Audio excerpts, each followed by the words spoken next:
Welcome back guys. आज हम class 11 biology के चैप्टर 7 का पार्ट 2 पढ़ेंगे। तो अब हमें इस वीडियो से पढ़ना है एपिथेलियल टिश्यूज के बारे में। ठीक है, तो एपिथेलियल टिश्यूज क्या होते हैं, अगर हम शुरू में समझें इसको, तो एपिथेलियल टिश्यूज एक ऐसे टिश्यूज होते हैं जो कवरिंग और प्रोटेक्शन का काम करते हैं हमारी बॉडी में। ठीक है, तो we commonly refer to an epithelial tissue as epithelium. तो एपिथेलियल टिश्यूज को हम एपिथेलियम भी बोलते हैं। ठीक है, प्लूरल क्या होता है, epithelia. This tissue has a free surface. अब ये जो टिश्यू होता है इसमें एक फ्री सरफेस होता है। फ्री सरफेस का मतलब क्या होता है उसको थोड़ा समझेंगे। Which faces either a body fluid or the outside environment and thus provide a covering or a lining for some parts of the body. अब देखो, जैसे ये मान लो ऐसे करके बॉडी बना देते हैं फटाफट, है ना। तो ये बॉडी है, इसमें क्या है, ये हाथ है इसका मान लो, ठीक है।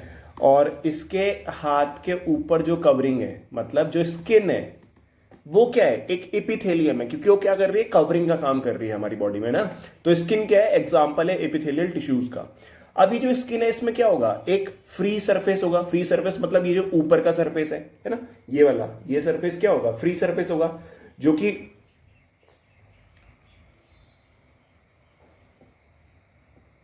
ठीक है, जो कि आउटसाइड इन्वायरमेंट है। और या तो फिर वो अगर बस मतलब कोई कंफ्यूज मत होना, मैं थोड़ा सा कंफ्यूज हो गया था। यहाँ पे क्या है, सिंपल सी बात यह है कि जो एपिथेलियल टिश्यूज का फ्री सरफेस है, या तो वो आउटसाइड इन्वायरमेंट पे होगा, जैसे कि स्किन का जो आउटर फ्री सरफेस है वो क्या हो गया, आउटर इन्वायरमेंट पे है ना।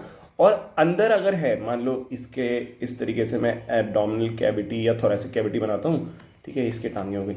अब अंदर कोई भी ऑर्गन है, तो उस जैसे कोई भी ऑर्गन ले लेते हैं एक्स वाई जेड, इसके ऊपर जो कवरिंग है, ठीक है, इसके ऊपर जो कवरिंग है उसमें भी फ्री सरफेस होगा। बट वो फ्री सरफेस किधर को फेसेस है उसका, बॉडी फ्लूइड पे, मतलब अंदर की तरफ को, है ना। तो ये दो तरीके से यहाँ पे क्या होता है, इसका आउटर सरफेस जो रहता है वो या तो आउटसाइड इन्वायरमेंट की तरफ रहता है या बॉडी फ्लूइड की तरफ रहता है।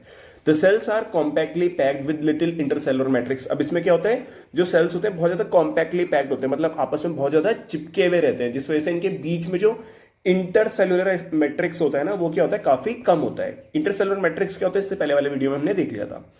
There are two types of epithelial tissues. अच्छा यार, इससे पहले एक बात है, प्लीज यार चैनल को भी ना सब्सक्राइब कर देना, क्योंकि बहुत सारे मतलब मेजोरिटी 50% जो व्यूज मुझे आते हैं ना, वो चैनल पे वीडियोस को तो देखते हैं बट वीडियो को सब्सक्राइब नहीं करते हैं। तो प्लीज रिक्वेस्ट है, चैनल को प्लीज सब्सक्राइब कर देना, ठीक है।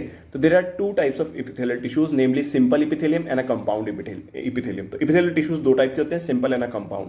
Simple epithelium is composed of single layer of cells. जो सिंपल एपिथेलियम है वो सिंगल लेयर ऑफ सेल से बना रहता है, ठीक है, इंपॉर्टेंट है।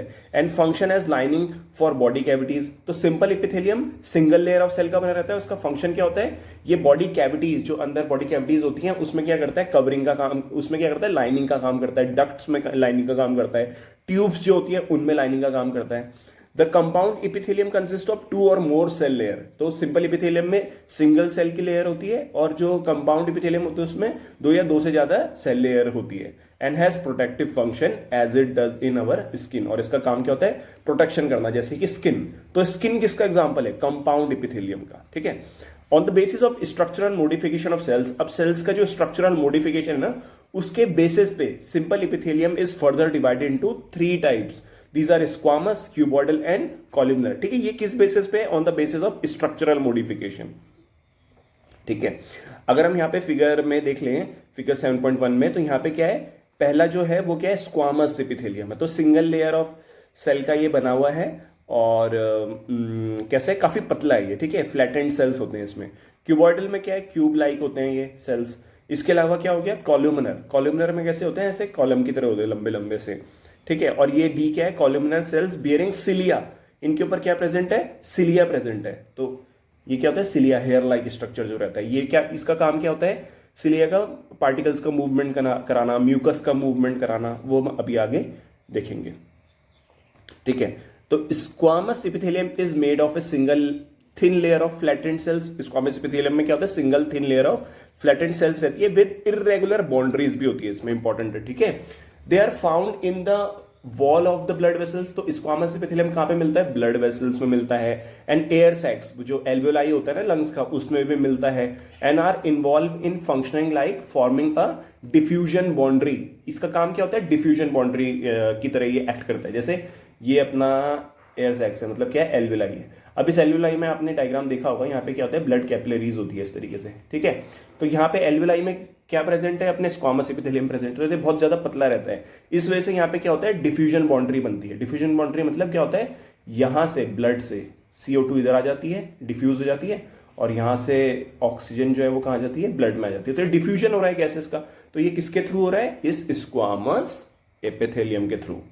The cuboidal epithelium is composed of single layer of cube like cells. Cuboidal epithelium single layer का ही बना होता है। क्यों ये सब सिंगल लेयर है, क्योंकि ये सिंपल एपिथेलियम के अंदर आते हैं और क्यूब लाइक सेल्स होते हैं। This is commonly found in duct of glands. किसमें मिलता है, डक्ट ऑफ ग्लैंड्स में। अब जिस ग्लैंड में आपको डक्ट मिलती है, उस ग्लैंड का नाम क्या होता है, प्लीज कमेंट पे मुझे बताना। This is commonly found in duct of glands and tubular part of nephron and kidney. और किसमें मिलता है, ट्यूबुलर पार्ट ऑफ नेफ्रॉन में, जो किडनी का फंक्शनल यूनिट है नेफ्रॉन, उसके भी ट्यूबुलर पार्ट में आपको क्या मिलता है, क्यूबॉइडल एपिथेलियम।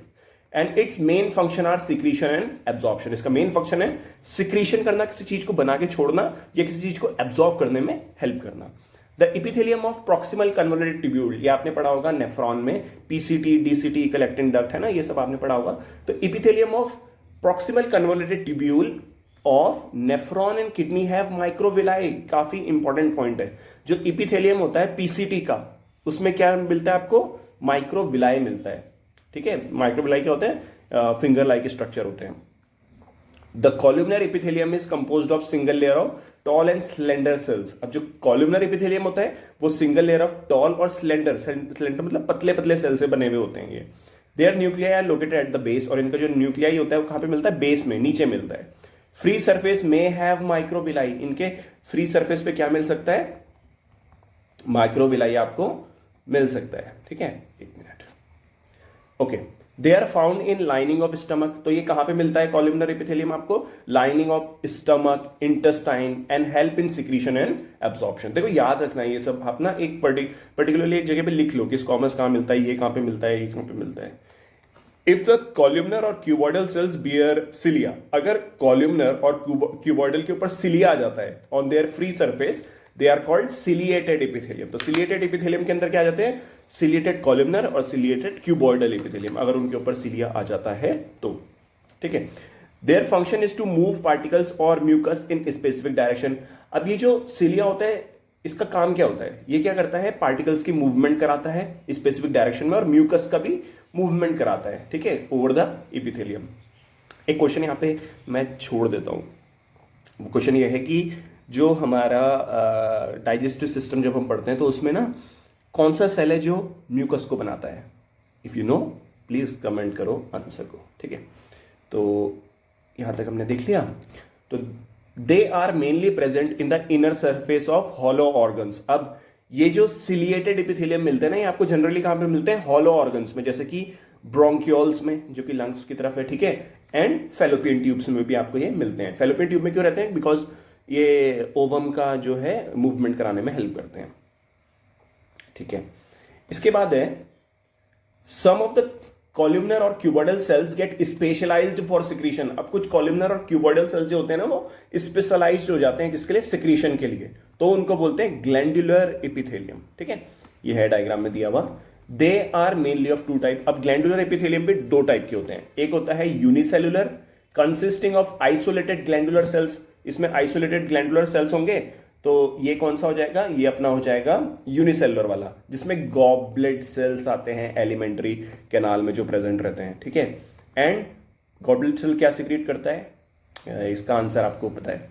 एंड मल्टीसेलुलर होते हैं glandular epithelium, consisting of cluster of cells, जिसका एग्जांपल है salivary gland.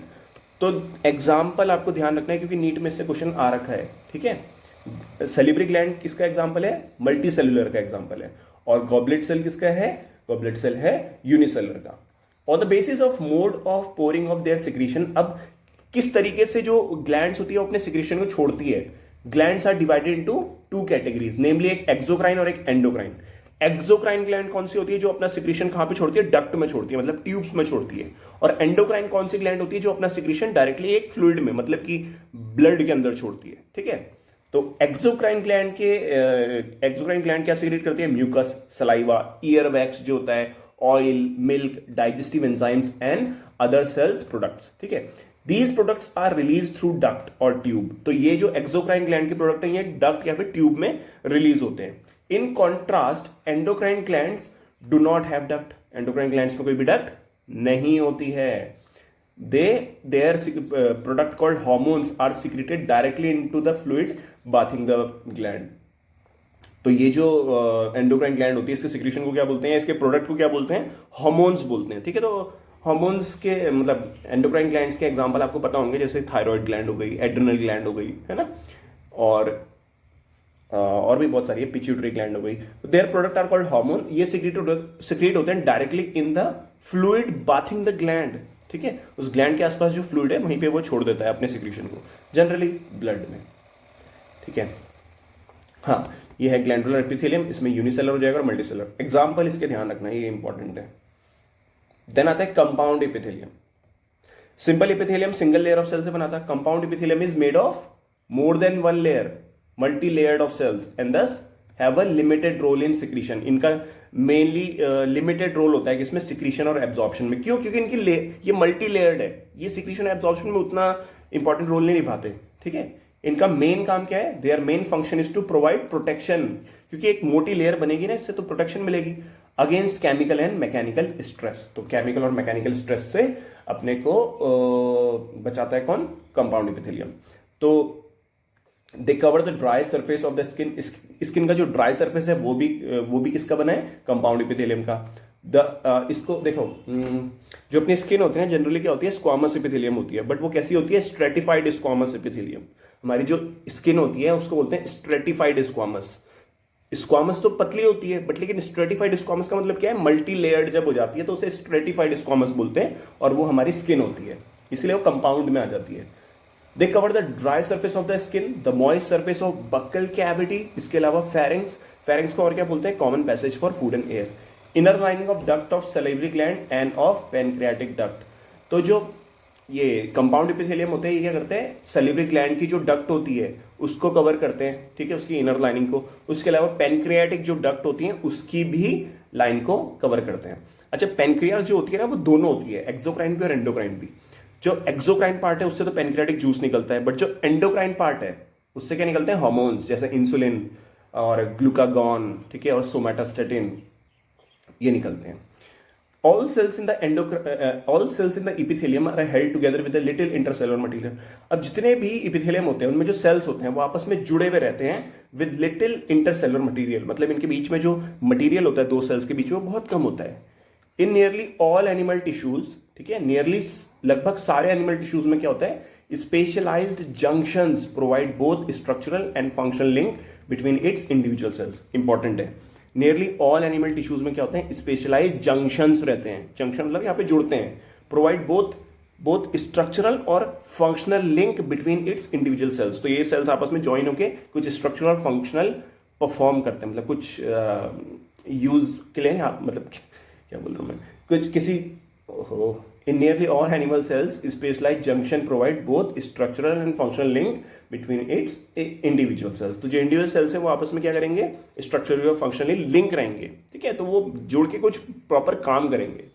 3 types of cell junctions are found in epithelium and other tissues. तो एपिथेलियम में 3 टाइप के सेल जंक्शन मिलते हैं। These are called tight, adhering and gap junction. कौन कौन से हैं, टाइट, अडहेरिंग और gap junction. Tight junction help to stop substance from leaking across the tissue. Tight junction का काम क्या है कि उसके थ्रू ना सब्सटेंस लीक नहीं होते। ठीक है, स्टॉप करता है substance from leaking across the tissue से सब्सटेंस को नहीं जाने देता। अडहेरिंग जंक्शन क्या होता है, perform cementing to keep neighbouring cells together. Adhering junction आपस में करते हैं, सेल्स को आपस में जोड़ के रखता है, सीमेंटिंग करके रखता है। और gap junction facilitate the cells to communicate with each other. तो ये इंपॉर्टेंट है, इनमें से कौन सा जंक्शन है जो बेसिकली कम्युनिकेशन में इन्वॉल्व होता है, तो वो गैप जंक्शन है। क्वेश्चन आ सकता है। ठीक है, तो gap junction facilitate the cells to communicate with each other by connecting the cytoplasm of adjoining cells. जो 2 सेल्स होंगे ना उनके साइटोप्लाज्म यहाँ पे आपस में जुड़े हुए रहते हैं, जिससे वो आपस में कम्युनिकेशन कर पाते हैं। ताकि इससे क्या होता है, for rapid transport of ions, ion का ट्रांसपोर्ट हो सकता है, स्मॉल मॉलिक्यूल्स का ट्रांसपोर्ट हो सकता है, और समटाइम्स बिग मॉलिक्यूल्स का भी ट्रांसपोर्ट यहाँ पे हो सकता है। ठीक है, तो ये अपना यहाँ तक कंप्लीट हो गया। फिगर 7.3 में कंपाउंड इपिथेलियम दे रखा है, तो ये क्या हो गया, मल्टी लेयर्ड होता है। ठीक है, सिंपल क्या होता है, सिंगल लेयर्ड होता है। तो ये हमने एपिथेलियम टिश्यूज को यहाँ पे खत्म कर दिया है। आई होप आपको वीडियो अच्छा लगा होगा। अगर अच्छा लगा है तो प्लीज़ चैनल को सब्सक्राइब करना, वीडियो को लाइक करना और कमेंट भी करना, और प्लीज़ शेयर करना अपने दोस्तों के साथ। Thank you so much for watching once again. Bye bye.